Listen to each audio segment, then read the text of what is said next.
Tromboembolia pulmonar. ¿De qué hablamos? El tromboembolismo pulmonar, junto con la trombosis venosa profunda, se consideran dos síndromes de una misma entidad llamada enfermedad tromboembólica venosa. El tromboembolismo pulmonar consiste en la obstrucción de la arteria pulmonar o de una de sus ramas, por un trombo procedente del sistema venoso profundo de los miembros inferiores en la mayoría de los casos. Referente a la epidemiología, la enfermedad tromboembólica venosa representa una urgencia cardiovascular frecuente, con una incidencia de 1 sobre 1000 habitantes año en la población general y 1 sobre 100 habitantes año en mayores de 85 años. En cuanto a la tromboembolia pulmonar, vamos a ver que tiene una incidencia de 100 pacientes en 100,000 por año y la mortalidad es del 30% en la tromboembolia pulmonar no tratada. Vamos a tener distintos factores de riesgo. Se considera que el principal factor de riesgo es la inmovilización más o menos prolongada. Después de esto, vamos a tener factores predisponentes. Estos los vamos a dividir en factores predisponentes de alto riesgo, factores predisponentes de riesgo moderado y factores predisponentes de riesgo bajo. Dentro de los factores predisponentes de alto riesgo, vamos a ver los que son asociados a situación. Dentro de esto, vamos a tener la fractura de cadera u extremidad, prótesis de cadera o rodilla, cirugía mayor, traumatismo mayor o lesión medular. Dentro de los factores predisponentes de riesgo moderado, vamos a tener los que son asociados a situación y los que son asociados al paciente. Y de los factores predisponentes de riesgo bajo, también vamos a tener los que son asociados a situación y los que son asociados al paciente. Ahora vamos a hablar un poco de la fisiopatología. Como ya habíamos mencionado, el tromboembolismo pulmonar se origina principalmente en el sistema venoso profundo de las extremidades inferiores. Las válvulas venosas o las bifurcaciones son el lugar de formación del material trombótico por ser zonas de flujo más lento. Cuando se produce una trombosis venosa profunda distal, en un 25% de los casos migra proximalmente hasta embolizar al árbol pulmonar. Una vez que se forme el trombo y este emboliza, debe afectarse alrededor del 30 al 50% del árbol arterial pulmonar para generar síntomas. Estos síntomas son producto de la alteración hemodinámica. Puede ir desde el síncope, hipotensión, hasta la actividad eléctrica sin pulso. Las alteraciones del intercambio gaseoso que se producen son debidas al fenómeno obstructivo vascular más la cascada de mediadores inflamatorios. Estos originan disfunción del surfactante, cortocircuitos intrapulmonares y atelectasias. ¿Cómo se diagnostica? Cuando un paciente tiene síntomas cardiorrespiratorios no especificados y alguno de los factores de riesgo antes mencionados, se debe sospechar de tromboembolia pulmonar.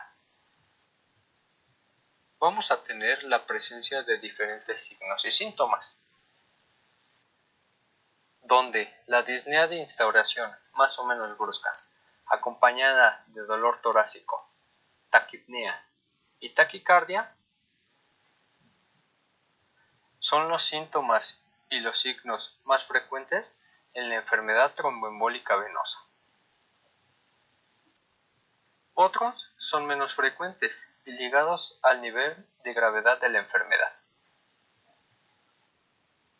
Se hace referencia a una triada clásica que incluye dolor pleurítico, disnea súbita y hemoptisis, pero solo está presente en el 40% de los casos de tromboembolia pulmonar sin enfermedad pulmonar previa. La combinación de factores de riesgo, signos clínicos y exploraciones complementarias mediante las reglas de predicción clínica mejoran la estimación de riesgo de tromboembolia pulmonar. Existen diferentes reglas de predicción clínica. Una de las más usadas es la escala de Wells, la cual cuenta con dos versiones, completa y simplificada. Esta nos va a permitir clasificar a los pacientes en 2 o 3 categorías de riesgo. En muchas ocasiones, los signos clínicos de trombosis venosa profunda y factores de riesgo son mejores predictores de tromboembolia pulmonar que la clínica, la radiología y el electrocardiograma. La puntuación de la escala nos va a dar una probabilidad estimada en 3 niveles en su versión completa. Como ya se había mencionado, la escala de Wells cuenta con una versión simplificada, en la que su puntuación nos va a dar una probabilidad estimada en 2 niveles. La probabilidad estimada nos permite clasificar a nuestro paciente en 3 categorías de riesgo: bajo, intermedio o alto en la versión completa, o en improbable y probable en la versión simplificada. Pacientes con sospecha de tromboembolia pulmonar en urgencias se trata de clasificar en función de la gravedad y, por tanto, probable mortalidad asociada a su enfermedad. La valoración de su situación hemodinámica. La medida de parámetros de daño del miocardio o de disfunción del ventrículo derecho permiten estadificar en riesgo alto, riesgo moderado o riesgo bajo. La impresión clínica más la aplicación de las reglas de predicción clínica proporcionan una probabilidad de tromboembolia pulmonar que puede modificarse en función de las exploraciones complementarias. La primera de ellas, el electrocardiograma, en donde el patrón eléctrico de sobrecarga de cavidades derechas con bloqueo de la rama derecha del haz de His nos orienta como primera posibilidad al diagnóstico de tromboembolia pulmonar. La radiografía de tórax, en la cual las principales alteraciones relacionadas con el tromboembolismo pulmonar son elevación del diafragma, derrame pleural y atelectasias. La gasometría arterial, donde la forma gasométrica más común es la alcalosis respiratoria. El dímero D, el cual es un producto originado por la degradación de la fibrina, por lo que se encuentra elevado en el tromboembolismo pulmonar. Valores mayores a 500 nanogramos sobre litro resultan positivos. Si resultan negativos, en pacientes con baja probabilidad clínica ya no se realiza el resto de las pruebas diagnósticas y permite excluir el tromboembolismo pulmonar con seguridad. La gammagrafía de ventilación-perfusión. Su uso ha sido sustituido por la angiografía pulmonar, pero es una alternativa cuando ésta está contraindicada o cuando no está disponible. Cuando el resultado es normal, permite con seguridad retirar la anticoagulación a un paciente con sospecha diagnóstica. Angiotomografía computarizada. Se considera la prueba de elección ante la sospecha de tromboembolismo pulmonar.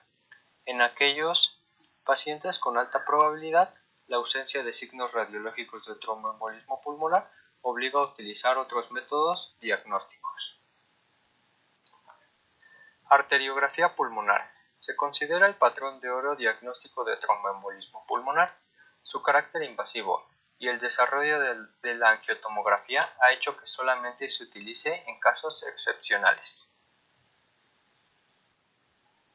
Y por último, la búsqueda de trombosis venosa profunda, ya que el 90% de los émbolos en el tromboembolismo pulmonar provienen de una trombosis venosa de extremidades inferiores. La demostración de la existencia de esta con ecodoppler ante un cuadro clínico compatible puede simplificar el diagnóstico. ¿Cómo se trata en urgencias? Las medidas terapéuticas que deben complementar el tratamiento anticoagulante o trombolítico son oxigenoterapia, con puntas nasales o mascarilla. Debe aplicarse cuando existe evidencia de hipoxemia. Resucitación volumétrica con fluidos. Debe realizarse con precaución, ya que un incremento de volumen puede contribuir a desencadenar una insuficiencia cardíaca aguda. Fármacos vasoactivos. Tanto la dopamina como dobutamina y noradrenalina deben ser utilizadas para mejorar el gasto cardíaco y conseguir restaurar los niveles de tensión arterial. La recomendación más aceptada es el ingreso hospitalario. Sin embargo, en pacientes sin riesgo alto, sin alteraciones de marcadores ni disfunción ventricular y dependiendo de su índice de comorbilidad, el manejo podría ser ambulatorio bajo supervisión del médico de atención primaria. Tratamiento específico de la enfermedad tromboembólica venosa. Primero vamos a ver la trombólisis. En caso de realizar trombólisis, es preferible la vía de administración periférica mediante un periodo de infusión corto, menor de 2 horas. La administración ultrarrápida, menos o igual de 2 horas, de los fibrinolíticos parece ser más eficaz y con menor riesgo de hemorragias que su administración en 12 a 24 horas. El tratamiento de elección en pacientes con enfermedad tromboembólica venosa de alto riesgo que presenten shock cardiogénico o hipotensión mantenida y o refractaria, los fibrinolíticos para este fin son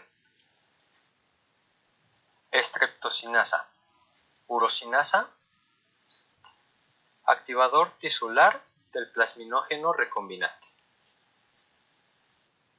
Recordar que existen algunas contraindicaciones para la aplicación de esta terapia, como lo es la enfermedad intracraneal, sangrado activo reciente menor a 6 semanas, traumatismo, biopsia visceral o cirugía reciente, insuficiencia renal o hepática, embarazo o pericarditis. Después tenemos la anticoagulación, la cual se considera la base del tratamiento de la enfermedad tromboembólica venosa. Se recomienda heparina de bajo peso molecular o fondaparinux, salvo en pacientes con un riesgo importante de sangrado o con insuficiencia renal avanzada, en cuyo caso se administrará heparina no fraccionada. El uso de anticoagulantes orales, como los cumarínicos, puede iniciarse de manera concomitante al inicio de la heparina de bajo peso molecular. Podemos usar enoxaparina, tinzaparina o fondaparinux. La embolectomía quirúrgica solo en situaciones de alto riesgo cuando exista contraindicación absoluta para fibrinólisis. Y los filtros de vena cava inferior se recomiendan para pacientes con contraindicación para anticoagulación y con alto riesgo de recurrencia de enfermedad tromboembólica venosa. Gracias por su atención.